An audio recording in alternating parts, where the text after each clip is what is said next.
MaSantéSexuelle.com, c'est si bon d'agir.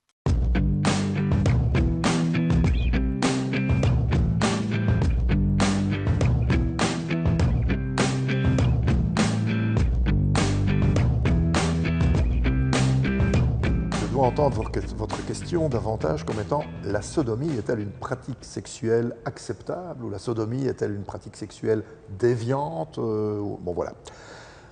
Tout d'abord, je voudrais préciser une chose.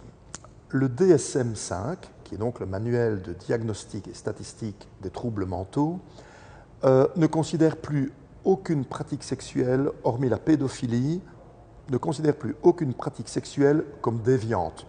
À partir du moment où rien n'est déviant, tout est acceptable. La question devient, ça doit être acceptable par le ou la partenaire.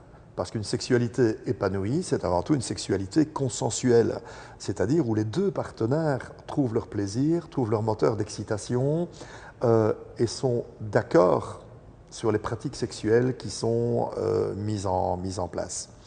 Alors il faut bien dire que chez l'homme, il y a une connotation homosexuelle de par la sodomie ou même simplement des attouchements de la zone anale qui font que beaucoup d'hommes se sentent menacés dans leur masculinité, ce qui est assez stupide d'un point de vue intellectuel, mais compréhensible d'un point de vue intuitif et culturel.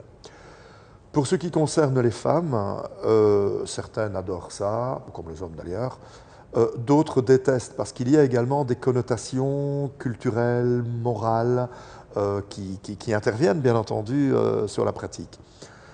Maintenant, il y a quand même une chose qu'il faut bien se dire, c'est que d'un point de vue strictement biologique, c'est pas fait pour. Donc, en tout état de cause, la sodomie est une pratique sexuelle qui nécessite certaines précautions, certaines attentions. Un petit conseil, que ce soit pour les hommes ou pour les femmes, l'anus ne lubrifie pas naturellement, c'est parce que ça n'a pas été prévu pour ces jeux.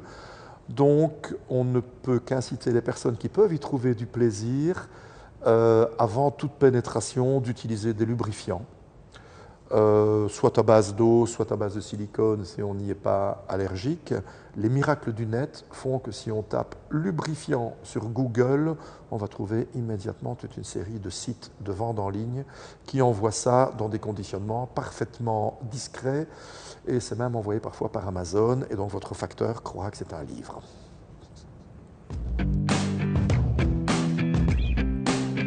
Oui, on peut trouver du plaisir à la sodomie, et ce n'est pas fait que pour les actrices porno. C'est-à-dire que les chercheurs ont démontré que la proximité de la paroi vaginale avec la paroi rectale peut donner vraiment de réelles sensations.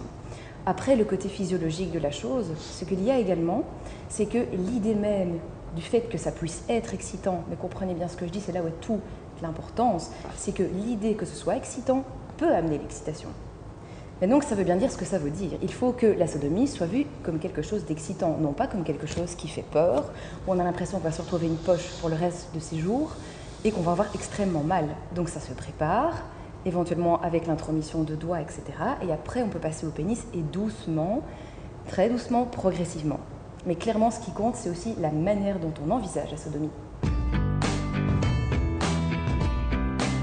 Je pense qu'il y a un fantasme de domination, de possession qui est culturel ou naturel, peu importe, mais effectivement beaucoup d'hommes ont tendance à vouloir posséder leur partenaire.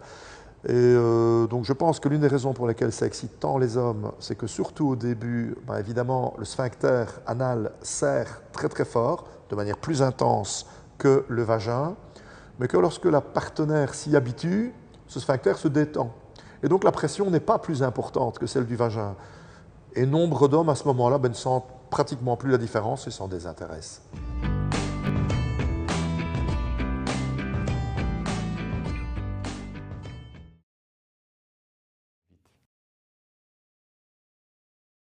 MaSantéSexuelle.com, c'est si bon d'agir.